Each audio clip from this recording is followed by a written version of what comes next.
हाँ तो प्यारे प्यारे भाई एवं प्यारी प्यारी बहनों, आप सभी का एक बार फिर से स्वागत है आपके प्यारा सा यूट्यूब प्लेटफॉर्म अस्मिता स्टडी पे। और आज आपका भाई टोटल 15 क्वेश्चन लेकर के आया है हिंदी का। तो तोहनी लोग को हम बता दे, ये टोटल 15 जो क्वेश्चन है यानी कि 15 जो क्वेश्चन है, तोहनी लोग को बढ़िया से नोट कर लेना है और पूरी वीडियो को बढ़िया से देख करके समझ लेनी है। ठीक है, एक बार आप देख लीजिएगा तो 15 के 15 याद हो जाएगा। और 15 के 15 जब याद हो जाएगा तो 3 से 5 को क्वेश्चन जो है एग्जाम में यहां से आएगा।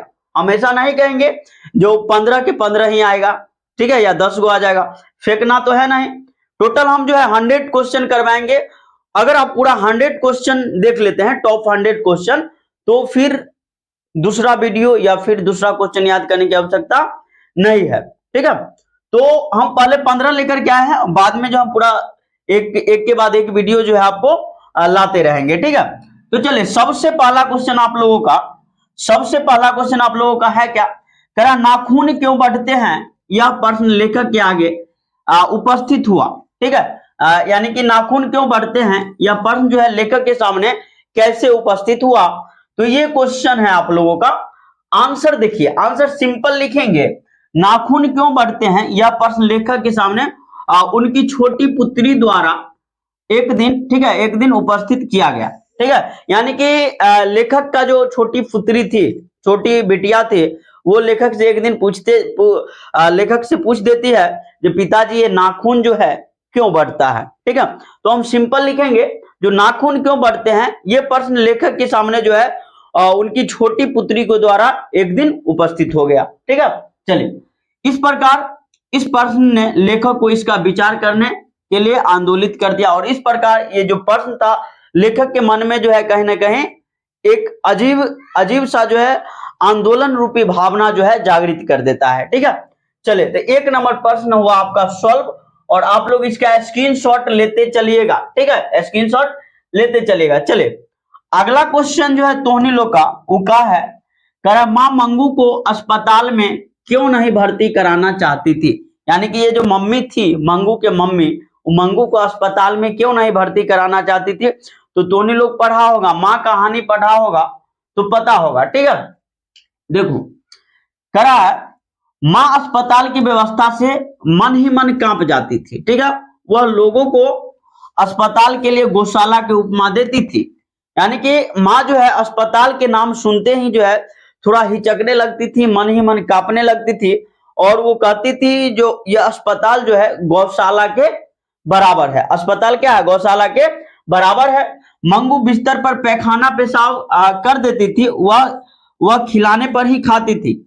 माँ जी की मान्यता थी कि अस्पताल में डॉक्टर नर्स आदि सभी अपना काम जो है पूरा करेंगे। ठीक है, बिस्तर भीगने पर कौन उसे कपड़े और बिस्तर बदलेगा। ठीक है, यानी कि सिंपल बात है, माँ जी का मानना ये था जो एक तो अस्पताल जो है गौशाला था, यानी कि गौशाला, माँ जी जो है अस्पताल को गौशाला मानती थी। और दूसरा बात ये कि माँ जी का मानना ये था जो मंगू जो है अपने से खाना लेकर भी नहीं खाती है, तो उसको जो पूछ के और मुंह का खिलाना पड़ता है, तो अस्पताल वाला को क्या पड़ल रहेगा जो इसको खिलाएगा। उसके बाद मंगू जो है बिस्तर पे ही रात को जो है पैखाना पेशाब कर लेती है, तो अस्पताल वाला को क्या पड़ा रहेगा जो उसका जो है पैखाना पेशाब जो है साफ करेगा बार बार उठ करके। ठीक है, उसके बाद देखो माँ जी के मन में इसी तरह के विविध प्रश्न उठा करते थे, और माँ जी के मन में यही प्रश्न उठा करते थे जिसको वहां पे खिलाएगा कौन, इसका कपड़ा कौन धोलेगा, ये पेशाब कर लेगी तो कौन साफ करेगा। तो ऐसा बात जो है माँ के मन में आता है।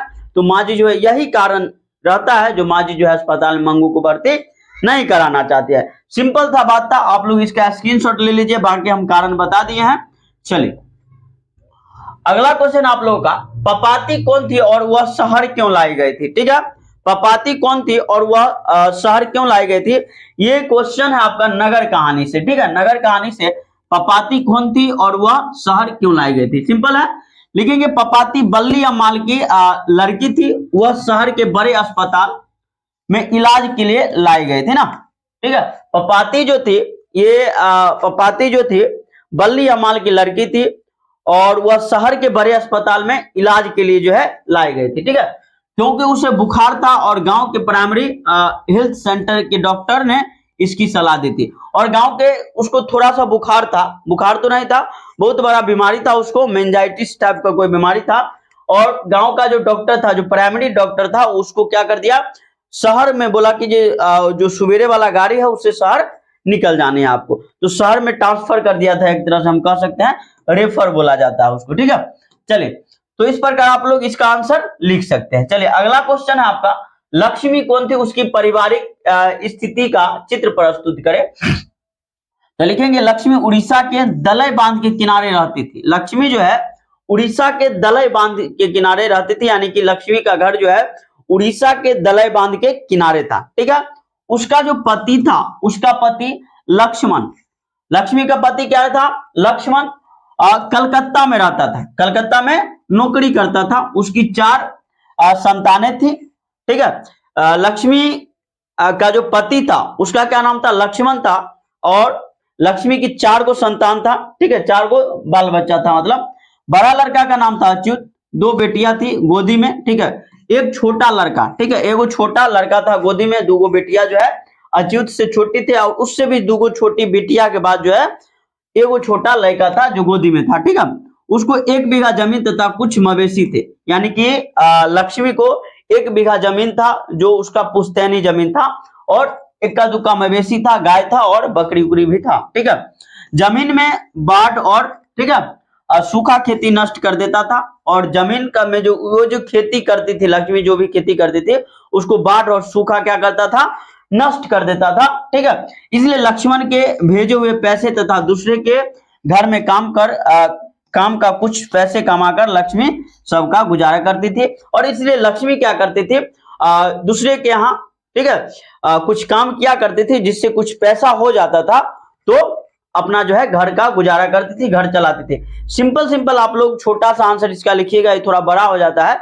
लिखेंगे लक्ष्मी जो है, लक्ष्मी उड़ीसा, लक्ष्मी का घर जो है उड़ीसा के दलई बांध के नीचे था, ठीक है। या फिर ऐसे लिख सकते हैं, लक्ष्मी एक गरीब और दीनहीन महिला थी, जिसका घर जो है उड़ीसा के दलई बांध के नीचे था। और उसका पति लक्ष्मण जो कलकत्ता में काम करता था, लक्ष्मी के पास जो है पुश्तैनी जमीन 1 बीघा था, ठीक है, उसमें वो कुछ खेती करती है, लेकिन सूखा के कारण और बाढ़ के कारण जो है वो नष्ट हो जाता है। वो अपना जीवन यापन करने के लिए, ठीक है, घर के आसपास तहसीलदारों के यहाँ, ठीक है, तहसीलदारों के यहाँ छिटपुट काम किया करती है, जिससे उसका घर का गुजारा हो जाता है। सिंपल छोटा सा आंसर लिखना है, बहुत बड़ा नहीं लिखना। आप लोग कहानी पढ़े होंगे तो पता होगा। चलिए, अगला क्वेश्चन है तोहनी लोग का। अगला क्वेश्चन है, बहादुर अपने घर से क्यों भाग गया था ना, बहादुर अपने घर से क्यों भाग गया। सिंपल लिखेंगे, बहादुर का पिता नहीं था, बहादुर का पप्पा जो था वो नहीं था, वो युद्ध में मारा गया था, युद्ध में मारा गया था। और माँ बहुत गुस्सैल थी, मम्मी जो थी होकर बहुत गुस्सैल थी। वह बहादुर को प्यार नहीं करती थी, बल्कि काम करने के लिए बहुत पीटती थी। एक दिन माँ ने भैंस को मारने के जुर्म में उसकी खूब पिटाई की, इसलिए वह दुखी होकर भाग गया। सिंपल ना, बहादुर का पिता नहीं था, ठीक है, उसकी मम्मी जो थी बहुत ज्यादा गुस्सैल थी। एक दिन क्या किया बहादुर, बात को समझिएगा, एक दिन बहादुर क्या किया, भैंस को मार बैठा, ठीक है, भैंस को मार बैठा। और वो भैंसी जो है दौड़ते दौड़ते दौड़ते दौड़ते मम्मी के पास पहुंच गया, बहादुर के मम्मी के पास। अब जिस प्रकार वो भैंस को कूटा था, वैसे होकर मम्मी उसको थूर देती, थूर देती है, तो बहादुर को कहीं ना कहीं दुख होता है और वहां से भाग आता है, अपना घर से भाग जाता है। कंप्लीट है, तो याद रखेंगे इस बात को, ठीक है, बहादुर जो है काहे घर से भागा था। चलिए, अगला क्वेश्चन है आप लोगों का। क्वेश्चन क्या करा, मनुष्य बार बार नाखून को क्यों काटता है ना, मनुष्य जो है बार बार नाखून को क्यों काटता है। बहुत ही प्यारा सा क्वेश्चन हम बता रहे हैं आप लोगों का। देख लीजिए कितना बार पूछा गया है, ठीक है, 15, 17, 20, 24 ऐसे पूछा जाता है सब क्वेश्चन। हम एकदम मॉडल बना करके आप लोगों के लिए जो है बढ़िया बढ़िया क्वेश्चन जो है सेट करके लाए हैं, ठीक है। देखिए, अब चूंकि मनुष्य सभ्य बन गया है, उसे बाहरी अस्त्र भी बहुत मिल गए, ठीक है, इसलिए नाखून को काट डालता है। सिंपल याद रखेंगे, क्वेश्चन रहेगा आप लोगों का, जो मनुष्य बार बार नाखून क्यों काटता है, तो भैया मेरे याद रखना है तो उन लोग को, क्योंकि मनुष्य अब जो है सभ्य बन गया है और उसको जो है बाहरी अस्त्र शस्त्र जो है बहुत ज्यादा मिल गया है, इसलिए मनुष्य क्या करता है, नाखून को काट डालता है। क्योंकि अब उसको जो है ये नाखून जो है हमारा, उसकी आवश्यकता नहीं है, ठीक है। चलिए, क्योंकि अब इसकी कोई आवश्यकता नहीं रह गई। मनुष्य इसे बार बार काटकर अपनी पशुता को मिटाना चाहता है। और एक बात और याद रखिएगा, मनुष्य बार बार नाखून को काट करके, ठीक है, और अपनी जो पशुता है उसको मिटाना चाहता है, लेकिन प्रकृति है जो बार बार इसको निकाल देती है, ठीक है, इसको निकाल देती है और याद दिलवाती है कि तू भी कभी पशु ही था, ठीक है। चलिए, अगला क्वेश्चन है तोनी लोग का, भारत माता कविता में कवि भारतवासियों को का कैसा चित्र, भारत माता कविता में कवि भारतवासियों का कैसा चित्र खींचता है ना। सिंपल याद रखेंगे, लिखेंगे भारत माता में भारत माता की 30 करोड़ संतान खुला बदन रहती है। भारत माता कविता में, ठीक है, भारत माता कविता में भारत माता के जो 30 करोड़ संतान है, कवि जो चित्र खींचते हैं उसको देखिएगा। कवि कहते हैं जो ये जो 30 कोटि संतान है भारत माता का, वो खुला बदन है। क्या है खुला बदन? मतलब ये हुआ कि उसके तन पे कपड़ा नहीं है, ठीक है, पेट में खाने के लिए भोजन नहीं है, ठीक है, आधी से ज्यादा जनता क्या है, भूखी है, शोषित है, ठीक है। देखिए, तो सिंपल यह लिखेंगे, आधी भूखी है, शोषित और बिना अस्त्र शस्त्र के मूर्ख, असभ्य, अशिक्षित तथा निर्धन है। कवि जो है भारत माता कविता में, ठीक है, भारतवासियों का ऐसा ही चित्र खींचता है।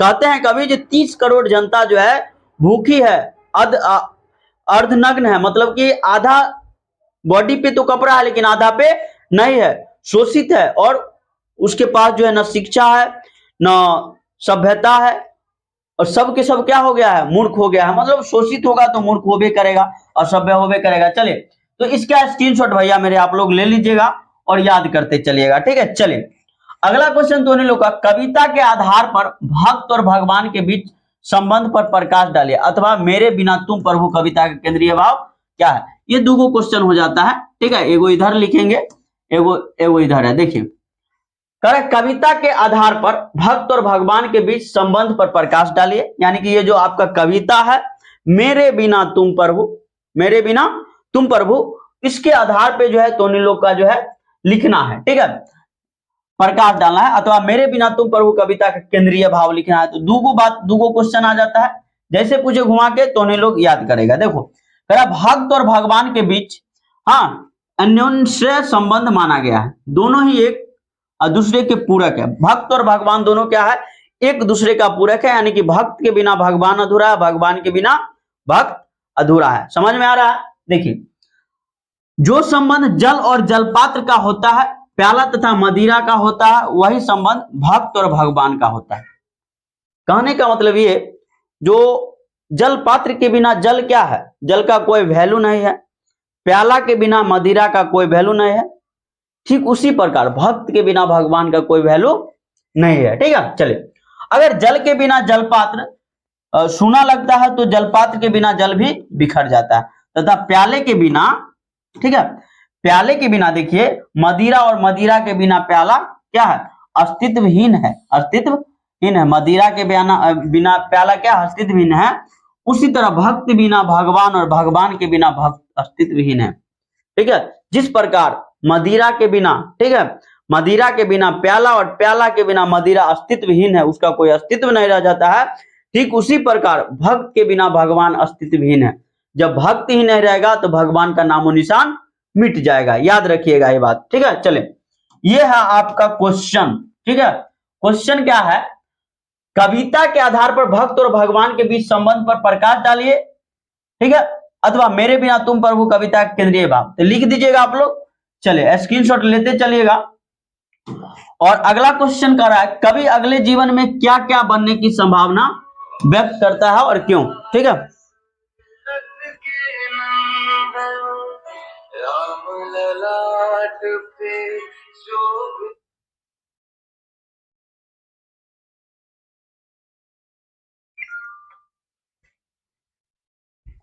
चलिए, तो क्या है क्वेश्चन, कवि अगले जीवन में क्या क्या बनने की संभावना व्यक्त करता है और क्यों, ठीक है।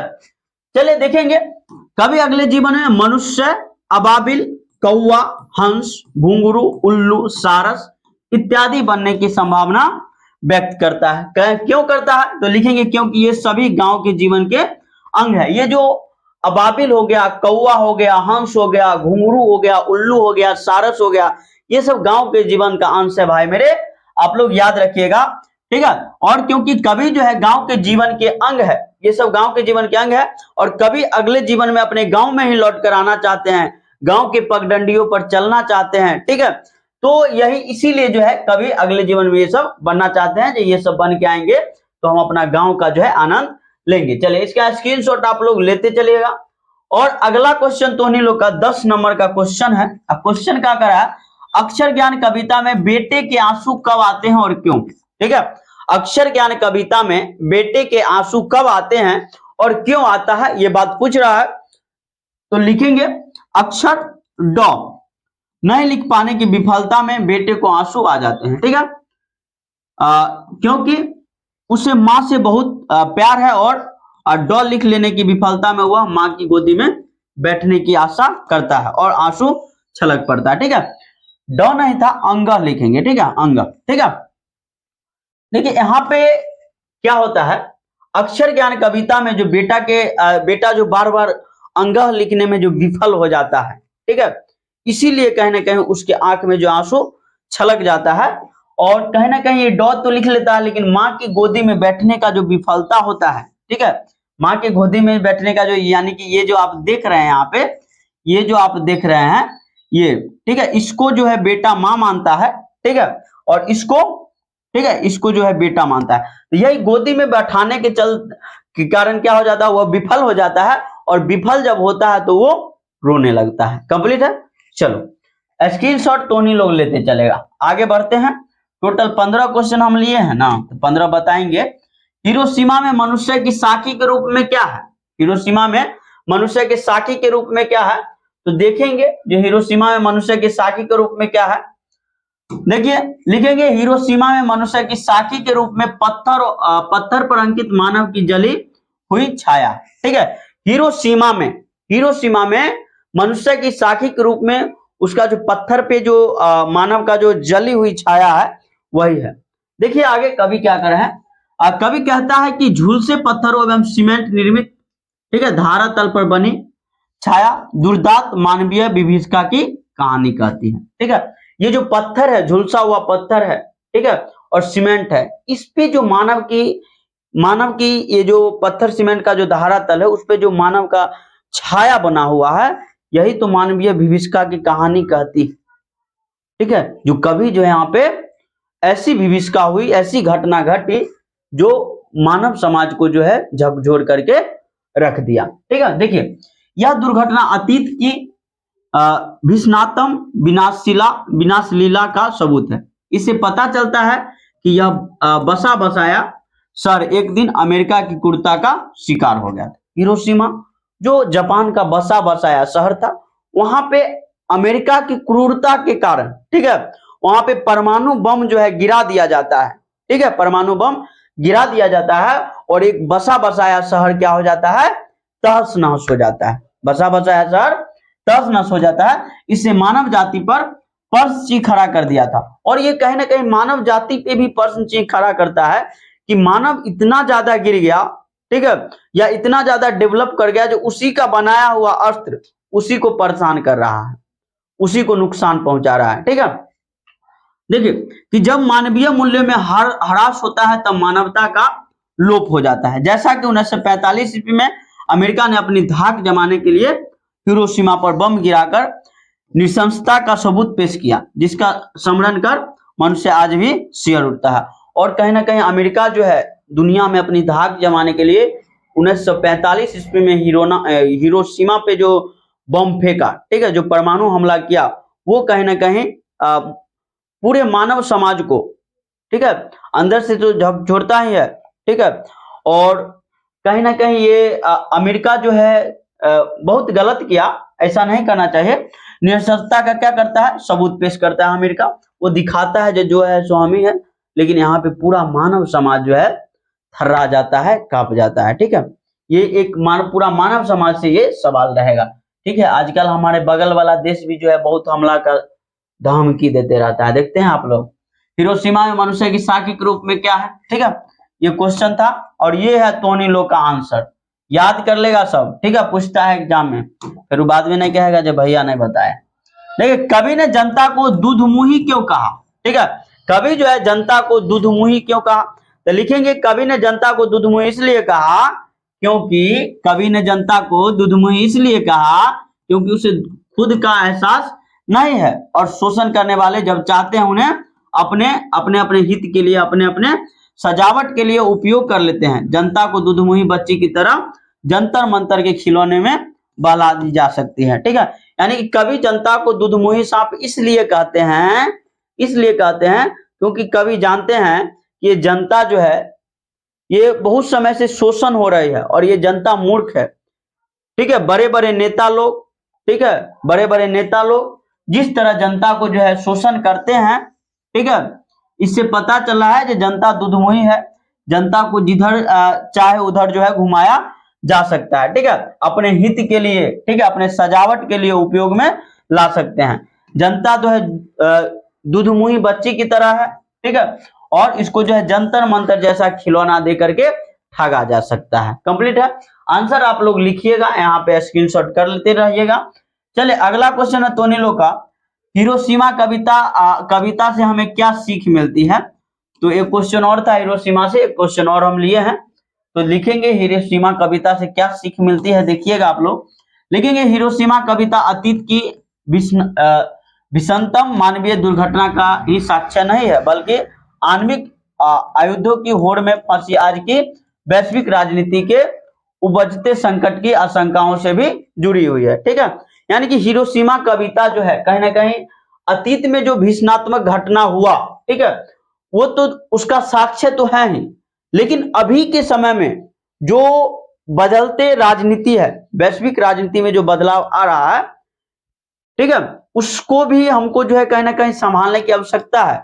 और हिरोशिमा कविता हमको यही कहती है, जो अगर हम नहीं संभलेंगे तो हिरोशिमा जैसा घटना होता है तो पूरा मानव समाज क्या हो जाएगा, दहल जाएगा। ठीक है, इस प्रकार हिरोशिमा कविता से यह सीख मिलती है कि हमें परमाणु, ठीक है, आयुधों की होड़ से बचना चाहिए। यानी कि यहाँ पे युद्ध लिखेंगे, क्या लिखेंगे, परमाणु युद्धों की होड़ से जो है हमको होड़ से बचना चाहिए, ताकि भविष्य में यदि ऐसी स्थिति उत्पन्न हो न हो। ठीक है, तो अगला क्वेश्चन आपका 14 नंबर का क्वेश्चन है। क्वेश्चन क्या है, मैक्स मुलर ने, ठीक है, मैक्स मुलर ने नया सिकंदर किसे कहा है ना।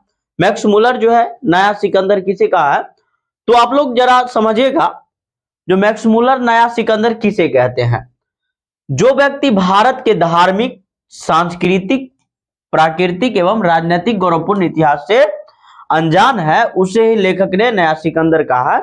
सिंपल बात जो है मैक्स मुलर बताए हैं, जो व्यक्ति भारत के सांस्कृतिक, राजनीतिक, प्राकृतिक, जो इसका गौरवपूर्ण इतिहास रहा है, उससे जो व्यक्ति अनजान है, तो भाई मेरे वो सब, ठीक है, नया सिकंदर है। वो सब क्या है, नया सिकंदर है। कंप्लीट है। चलिए और अगला देखते हैं, अगला अंतिम क्वेश्चन है आपका 15 नंबर का। ये अंतिम क्वेश्चन है, 15 नंबर का अंतिम क्वेश्चन है। और क्वेश्चन क्या कर रहा है वो जरा ध्यान से सुनिएगा आप लोग। ठीक है, 15 नंबर का क्वेश्चन क्या कर रहा है, अपने विवाह के बारे में बिरजू महाराज क्या बताते हैं। ठीक है, तो अपने विवाह के बारे में बिरजू महाराज क्या बताते हैं? बिरजू महाराज की शादी 18 वर्ष की उम्र में हुई थी। कितने वर्ष की उम्र में? 18 वर्ष की उम्र में जो है बिरजू महाराज की शादी हो जाती है। उस समय वह शादी के खिलाफ थे, क्योंकि 18 वर्ष के थे, कोई काम धंधा करते नहीं थे, तो शादी के खिलाफ थे। मान लीजिए आप लोग भी हो, आप लोग को भी जो है अगर मान लीजिए अभी कोई कह दीजिए शादी कर लो, तो करिएगा? नहीं करिएगा ना, क्योंकि अभी कमाने खाने का कोई व्यवस्था है नहीं, और जब अपना व्यवस्था नहीं है तो दूसरों को हम क्या खिलाएंगे। ठीक है, उस समय वो शादी के खिलाफ थे, लेकिन पिता की मृत्यु और मां के घबराहट के कारण उन्होंने शादी कर लिया। ठीक है, क्योंकि पिताजी का मृत्यु हो गया और मां को घबराहट थी, जो हमारे जीते जी बचवा हमारा शादी नहीं करेगा, ये टेंशन था मां को, तो उनको जो है शादी मजबूरन करना पड़ा। बिरजू महाराज शादी से खुश नहीं थे। ठीक है, शादी से खुश नहीं थे, तो क्यों खुश नहीं थे? क्योंकि विवाह के कारण उनको जो है नौकरी करना पड़ता था। ठीक है, क्योंकि उनका विवाह हो गया तो उनको जो है नौकरी करना पड़ता था। अब पत्नी को भरपेट भोजन भी खिलाना है, इसलिए तो नौकरी करना पड़ेगा। तो यही कारण था जो बिरजू महाराज जो है अपनी शादी के बारे में यही बात बताते हैं। तो टोटल यहाँ पे हम जो है 15 क्वेश्चन यानी कि 15 क्वेश्चन पे बात की है सब्जेक्टिव पे। और आशा ये रहेगी आप लोगों से, जो आप लोग पूरे वीडियो देखे होंगे और क्लास को जो है बढ़िया से किए होंगे, ठीक है। क्योंकि 15 कराए हैं, हम टोटल जो है 100 क्वेश्चन हिंदी का करवाएंगे सब्जेक्टिव का, और ऑब्जेक्टिव भी जल्द जो है हम इस चैनल पे शुरू करने वाले हैं। तो आप लोग करिए क्या, जो चैनल से जुड़ जाइए। जुड़ने के लिए आपको सब्सक्राइब कर लेनी है और बेल आइकन को दबा करके रख लेनी है। बराबर जो है आप लोग कमेंट करते रहिए और कमेंट के माध्यम से हमसे जुड़े रहिए। Thank you. फिर मिलते हैं एक नए वीडियो के साथ।